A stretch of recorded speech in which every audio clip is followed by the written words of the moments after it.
gente, tudo bem com vocês? Meu nome é Lara, eu sou do 7º ano B e estudo no SAB. E hoje eu vou falar um pouquinho sobre a globalização. Quando nós falamos de globalização, dá a impressão de globo, de mundo. E é mais ou menos isso. É um processo histórico que vem acontecendo há muito tempo, que é uma integração econômica, social, cultural entre países do mundo inteiro. São os países interligados entre si, eles estão conectados. Esse é um país e esse é outro país. Eles estão conectados, interligados sempre. Bom, como tudo, a globalização também tem um motivo. E o primeiro motivo da globalização é o desenvolvimento das redes geográficas. O que é redes geográficas?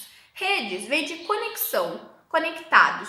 Geográfica vem de um espaço, de um país, por exemplo. Ou seja, são redes geográficas conectados. Tem dois tipos de coisas que conectam essas redes geográficas. E a primeira é os bens materiais. O que é material? O que é bens materiais? É algo que eu posso tocar. Eu toco em alguma coisa, dá para mim ver, dá para mim tocar. Por exemplo, a rodovia, dá para mim ver, dá para mim tocar e interliga um país ao outro. Por exemplo, um caminhão leva uma mercadoria daqui do Brasil para os Estados Unidos. Eles estão se conectando. E o segundo bem é o bem imaterial. Imaterial, já fala, não é material. O que é material? Dá pra ver, dá pra gente tocar. Imaterial é o que a gente não vê, é o que a gente não toca. Por exemplo, a internet, a gente não vê a internet. Tem os meios da internet, por exemplo, o celular pode ser o meio da internet. Mas a internet mesmo nós não vemos.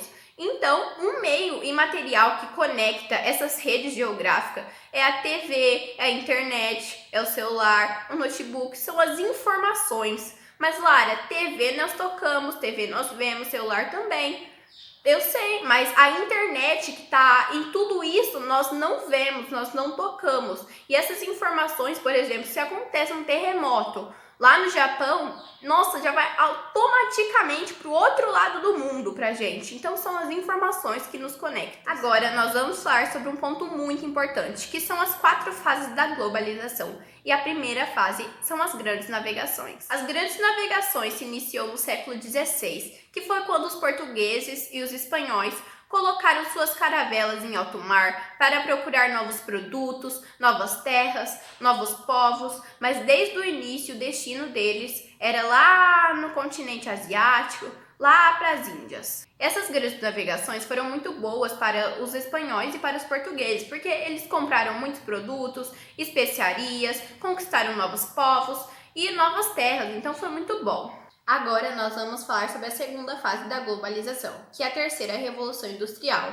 Durou de 1960 a 1970, no século XX. Esse período foi um período de intensificação na globalização por causa dos avanços nas informações. Tudo estava bom demais para ser verdade. Estava ocorrendo um período de intensificação na globalização e avanço nas informações, até que ocorreu um problema. O mundo estava dividido em duas partes, nos Estados Unidos e na ex-União Soviética. Por que ex-União Soviética? Porque não existe mais, por isso tem ex-União Soviética. A ex-União Soviética queria brigar com os Estados Unidos para tomar todo o seu poder, toda a sua posse. Assim aconteceu a Guerra Fria, que é uma guerra só que não é feita com armas, nem bombas, nem espadas. É feita de ameaças, que ocorreu de 1945 até 1989. A União Soviética não queria participar desse processo de globalização. Eles não queriam deixar que informações entrassem e que nada de outro país entrassem, por isso eles não queriam se conectar a outro país. A globalização não conseguia adentrar a esses países.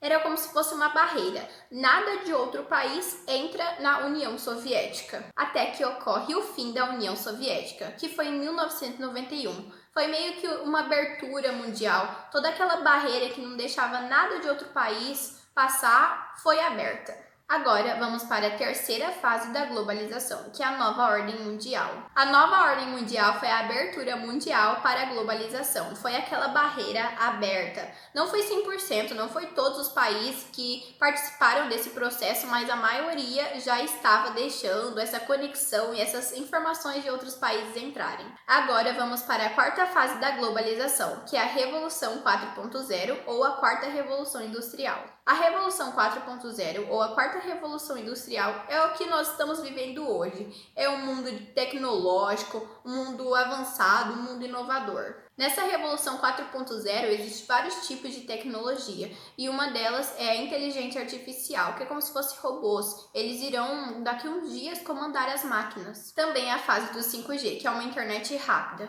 Ainda não chegou aqui onde nós vivemos, mas já está quase a fase do 5G. E como eu disse, é uma internet rápida que permite você baixar um filme muito longo, tipo de 2 horas, em menos de 5 segundos. Então imagina, vai ser muito legal. Essa quarta fase da globalização, ou seja, a Revolução 4.0, é uma coisa que vai atingir todos os lugares do mundo. É uma coisa nova, inovadora, tecnológica. Porém, como tudo na vida, tem as consequências, e eu vou citar duas, que é a padronização cultural e a desigualdade. Padronização cultural é tudo igual, é tudo a mesma coisa. Todos os lugares vai ter a mesma coisa. Por exemplo, uma empresa dos Estados Unidos se adentra aqui no Brasil e em vários outros lugares do mundo. Muitas vezes nós deixamos de dar valor o que é feito aqui, o que é nacional aqui no Brasil, e começamos a dar valor a algo que é de fora, por exemplo. Uma coisa dos Estados Unidos, nós damos mais valor do que uma coisa aqui do Brasil, que foi feita aqui. Isso faz com que empresas dos Estados Unidos, por exemplo, vão ficar mais ricas do que as nossas empresas, porque tem mais gente comprando, vai ficar mais desenvolvidas do que aqui, que não tem quase ninguém. Por exemplo, o filme. Os filmes norte-americanos, quando se fala em filme, já se vai lá para Hollywood. Eles são muito melhores do que do Brasil, porque nós não valorizamos os filmes daqui do Brasil. Nós nem assistimos muitos, a gente dá mais valor lá para os filmes norte-americanos. Isso faz com que eles sejam mais ricos, mais desenvolvidos do que aqui. Por isso devemos valorizar as coisas nacionais que são feitas onde nós moramos aqui no Brasil, para assim ele ser mais desenvolvido, mais rico, enfim, tudo isso. Agora vamos falar sobre a segunda consequência, que é a desigualdade. Vocês acham mesmo que todas essas classes sociais, todos esses povos vão ter acesso às coisas que a globalização oferece e a Revolução 4.0? Não vai ser a mesma qualidade, não vai ser a mesma coisa. Bom, gente, chegamos ao fim da videoaula. Espero que vocês tenham gostado, que tirem 10 na prova e até o próximo vídeo. Tchau!